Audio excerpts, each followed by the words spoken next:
ino baba jambe dali peso be kumala mina titi unkolya la do be kumala mina titi unkolya matano baba mina simbiru unkolya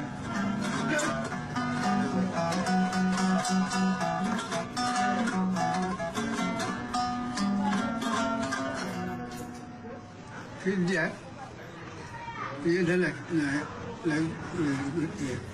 Titi, the North Deshwar.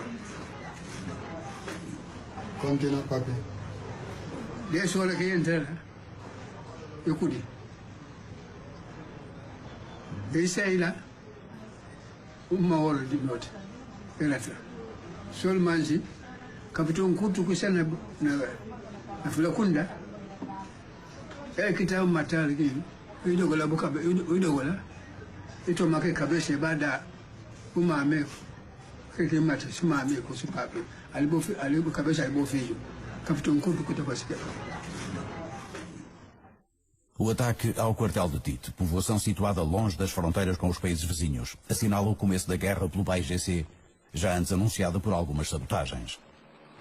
As autoridades tinham começado a tomar medidas, e o quartel de Tite, precisamente, fora até visitado um ano antes do ataque do PAIGC pelo chefe do Estado-Maior da Força Aérea. O general Mira Delgado fora de Lisboa para inspecionar os aeroportos da Guiné. A visita não significava, no entanto, que os comandos militares previssem um ataque naquela zona do território. De resto, era então manifesto o ambiente de confiança e otimismo que se vivia entre os militares em comissão, acompanhados pelas famílias.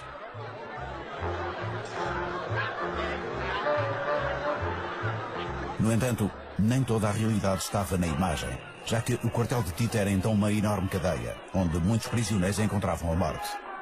As vagas de prisões, que incluíram Rafael Barbosa, dirigente do PAIGC, mostravam que os portugueses estavam informados da subversão que se preparava, mas não suspeitavam que seria aqui que meses depois soariam os primeiros tiros com que o PAIGC se propunha inverter a ordem colonial estabelecida.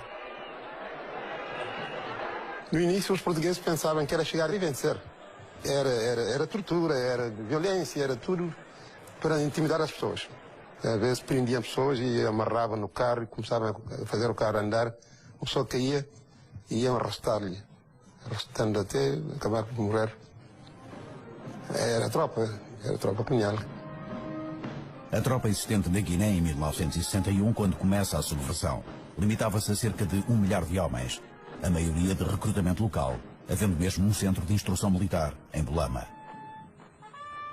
Um quartel que era exclusivamente destinado à formação de guineenses por graduados portugueses. Nesta altura, não é certo que os ensinamentos transmitidos neste centro de instrução, que incluíam também formação escolar e não apenas militar, tivessem em conta as ameaças de guerrilha que pairavam sobre o território. Mas a tranquila rotina, antiga de muitos anos, iria em breve ser substituída nos quartéis. Portugal prepara guineenses que lutem por uma bandeira. O PAIGC treina guineenses que se batam por uma outra. Começámos com pequenas sabotagens, cortes de meios de comunicação, criar obstáculos nas estradas, batendo árvores para impedir a circulação de tropas. Nessas coisas assim, e pequenas sabotagens de bombas aqui num lado, que nós mesmo fabricávamos, porque aprendemos isso tudo na China. Foi assim que começou a coisa. Porque não havia armas. As primeiras armas que vieram, que chegaram, portanto, a Conakry, através de Marrocos. Começamos a transportar armas de Conakry para o interior do país, mas no sul. Só no sul. Era uma marca Pachanga, Rico, que era, Rico também era checo, granadas, pistolas TT, mas foi, portanto, o desencadear mesmo da luta, em 63, foi essas armas que serviram, portanto, em Tite. O assalto a Tite por 150 de homens com 4 pistolas, algumas espingardas Leonfield, granadas, katanas e flechas, foi comandado por Arafat Mané, que nos disse ter feito o ataque sem consultar Cabral, e que só quando o ouviu falar na BBC tomou consciência de que tinha iniciado a luta armada. A primeira atividade do PAIGC na Zona Sul acho que foi uma surpresa. Para toda a gente não calculavam que isso pudesse acontecer. Nous avons adopté une stratégie qu'on pourrait appeler centrifuge, n'est-ce pas? Parce que, au lieu de faire ce que les Portugais attendaient, de partir des périphéries de notre pays vers l'intérieur, nous avons parti de l'intérieur même vers les périphéries. C'est là que caractérise toute notre action militaire. O partido nunca quis que se começassem as ações na fronteira. O Amílcar foi sempre contra isso. Diz que se nós iniciarmos a ação armada na fronteira, as tropas coloniais vão fazer tudo para fechar as fronteiras. Portanto, a ação tem que ser começada no interior do país, no coração do país. E Tito foi identificado por isso. Perante o início das atividades da guerrilha e a sua rápida expansão pelo território, o dispositivo de defesa português, que em 1962 já dispunha de cerca de 5.000 homens, quase duplica no final de 1963. Há agora uma malha de quadrícula mais apertada, acentuando-se a presença militar em zonas de fronteira. Apesar disso, a guerrilha avança e depressa começa a surpreender os portugueses através de emboscadas, fornilhos e minas anticarro. Na Guiné começou logo com a guerrilha regular. Não houve aquela fase inicial de Angola do terrorismo, propriamente dito, e do guerrilheiro com a katana. Na Guiné começaram logo com armas automáticas, com os RPGs, aquela coisa toda. Nós buscávamos, portanto, em pequenos grupos, em diferentes locais, mas em vários locais. E eles, portanto, iam, portanto, fazendo aquela guerra de guerrilha, às vezes, né? E ganhavam, portanto, algum troféu, né? E apanhavam de uma arma, um G3, um Mauser. Inicialmente, o nosso armamento era melhor que o deles. A pouco e pouco, o nosso armamento ficou praticamente igual ao deles, e tendo eles muito mais minas do que nós só punhamos minas antipessoal à volta dos acortelamentos. Eles punham minas de qualquer maneira, minas antipessoal de qualquer maneira.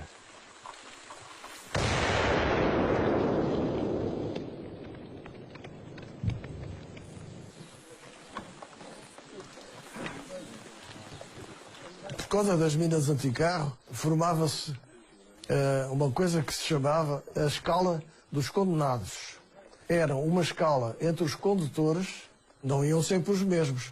A gente à frente dos pés tinham uma data de sacos de areia, que normalmente eram as rodas da frente que rebentavam com as minas, que talvez tenham poupado muitas vidas ou mesmo ou pernas decepadas. Estávamos razoavelmente, nunca se está bem, mas estávamos razoavelmente preparados para a guerra. E depois no terreno, bem, enfim, ao fim de 3 ou 4 operações, a gente começava a dizer alto. Aqui qual é o problema? A visibilidade dentro da mata é nula. Que os ensinamentos de lado da infantaria que anda 5 km por hora é mentira. A gente aqui andar dentro da mata 1 km por hora é ótimo. Alvim Galvão comanda o destacamento de Fuzileiros Especiais número 8, que em setembro de 1963 é o primeiro a chegar à Guiné. A Marinha estava em processo de implantação e entre os meios de que dispunha havia 4 embarcações a motor de que o PAIGC tinha conseguido apropriar-se. Quando eu cheguei havia, por dentro, uma fragata, não é? Uma fragata, havia 3 lanchas de fiscalização pequenas e havia várias lanchas de desembarque, 2 ou 3 lanchas de desembarque já. Havia já uma esquadrilha, já estava constituída, por exemplo, a esquadrilha de lanchas da Guiné.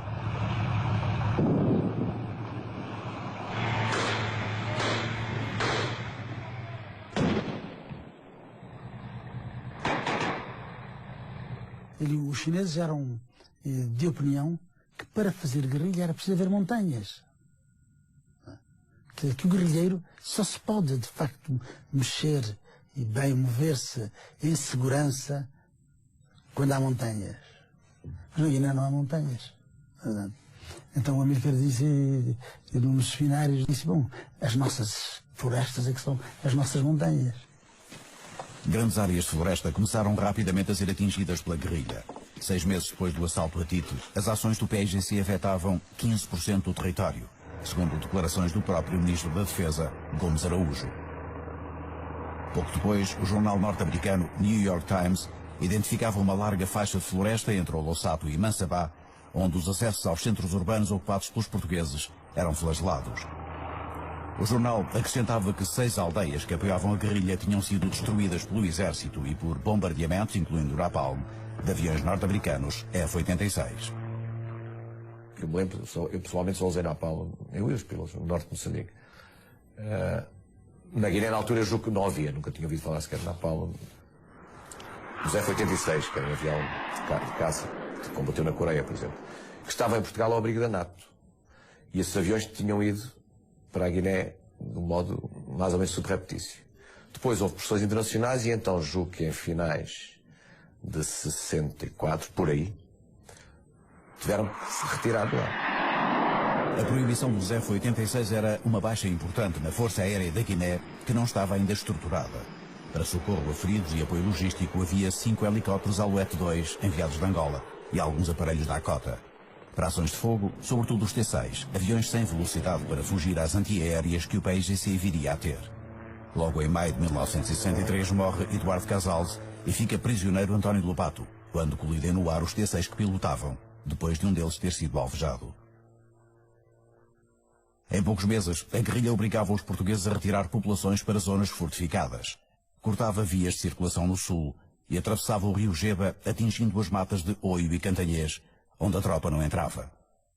E abria uma nova frente entre o rio Geba e Cacheu, após uma primeira fase em que a sua ação era limitada pela hostilidade do Senegal.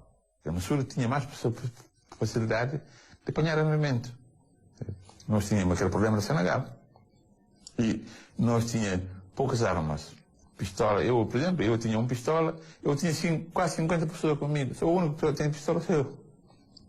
Só acreditava. Depois, introduzimos alguns metralhadores pequenos. Por exemplo, um grupo de 20 homens, 30 homens, havia só 2 armas. Nós começamos com um transporte de meio de população. Uma viagem de quase 2 semanas. É duro. Muitas pessoas morriam no caminho mesmo. As pessoas não podiam andar mais. Diz que eu prefiro morrer. Isso é uma grande dificuldade, porque a pessoa não aguentava. Nós tínhamos 2 perigos. Corria por não ser atacado por tropas portuguesas, também senegaleses. Países vizinhos da Guiné, o Senegal a norte e a Guiné-Conakry a sul, hostilizavam-se mutuamente. O presidente do Senegal, Senghor, receava que Amílcar Cabral se tornasse num instrumento do seu adversário, Sékou Touré, o presidente da Guiné-Conakry que acolhia e apoiava a guerrilha do PAIGC. Senghor preferia que os guineenses optassem pela via pacífica.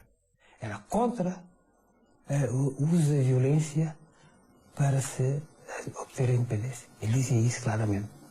Não podíamos contar com ele nesse sentido. E, por outro lado, nessa base, nós chegamos a estar mesmo interditos de circular em território senegalês. Íamos ao Senegal clandestinamente. Precisávamos do Senegal, devido à fronteira norte. Acolhendo vários grupos independentistas em Dakar, o Senegal tenta influenciar a luta dos guineenses. Formações como a FLING, criada em 1962, o MLG e outros disputam o apoio de Senghor e o reconhecimento internacional, nomeadamente da Organização de Unidade Africana, que entretanto se formara na Etiópia. À la veille d'Addis Abeba, de la conférence d'Addis Abeba, mai 63, le Sénégal, le gouvernement m'a demandé de regrouper tous les autres mouvements et que le Sénégal nous donnait sa parole qu'il allait apporter une aide au nationalisme. Seguindo essa opção de Senghor, seguindo essa opção de não violência, evidentemente que todo o movimento que aparecesse a dizer que era não violento, ele apoiava. E, por exemplo, punha-lhes a rádio à disposição, tinham tempos de antena, e tudo porque eram não violentos. O caso da União dos Naturais da Guiné Portuguesa, de Benjamin Pinto Bolo, um grupo apoiado por Senghor que via nos avanços do PAIGC uma vitória do vizinho rival, Sékou Touré.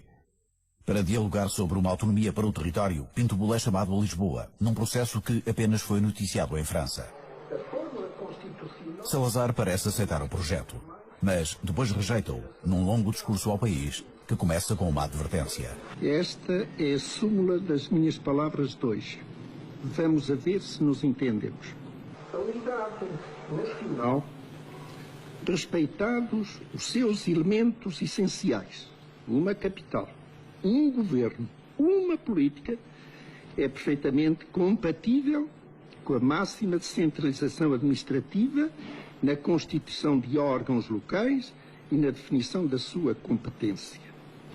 Evidentemente que a administração tem de mover-se dentro do círculo mais largo, que é a política nacional, e terá de agir em obediência às suas diretrizes. A dificuldade está em saber como se conjuga uma administração plenamente autónoma com a unidade governativa nacional. O chefe do governo era claro. A sua política ultramarina excluía o diálogo sobre a autonomia. Isto apesar de ter recebido semanas antes Pinto e por 2 vezes. No primeiro encontro, Salazar comenta que por detrás de Pinto está uma ambição de Senghor de anexar a Guiné. Mas, 2 dias depois, diz que as propostas do guineense iam ao encontro daquilo que também ele próprio desejava. Salazar sabia que Pinto était pour le mouvement de Ribacassa pour la provincialisation de la Guinée-Bissau. Et il recevait à ce titre. Falou com o Dr. Salazar. Falou comigo, mas aqui não teve crescimento, até porque o movimento dele não tinha prestígio, não tinha força. O único movimento que tinha prestígio era o do Amílcar Cabral. Silva Cunha era então secretário de Estado do Ultramar. Fora ele que, em Bissau, chefiara a missão diplomática expressamente autorizada por Salazar para contactos com a União dos Naturais da Guiné Portuguesa, visando conversações sobre a autonomia. Nas manifestações organizadas pelas autoridades, não havia sinais de qualquer alteração à política oficial do governo, mas o processo era seguido atentamente pelas várias forças. Sempre estivemos convencidos de que o encontro com Salazar não era dar a lado nenhum. Já tínhamos a amostra qual era a posição do governo português aí. E de facto foi o que aconteceu. Nós achamos, bom, se o Bull consegue a independência da Guiné sem guerra, que maravilha. Depois vamos todos calmamente para a Guiné trabalhar. Acontece, no entanto, que o projeto de Pinto parecia mobilizar mesmo alguns quadros do PAIGC, movimento que, pelo seu lado, voltará a dirigir-se às autoridades portuguesas antes de iniciar a guerra. Numa carta para Peixoto Correia, citada em livro por Gonzaga Ribeiro, Amílcar Cabral elogia o governador e propõe negociações com base no direito à independência, mas, ao mesmo tempo, classifica de suicida e criminosa a política de Salazar. A Constituição política... Inflexível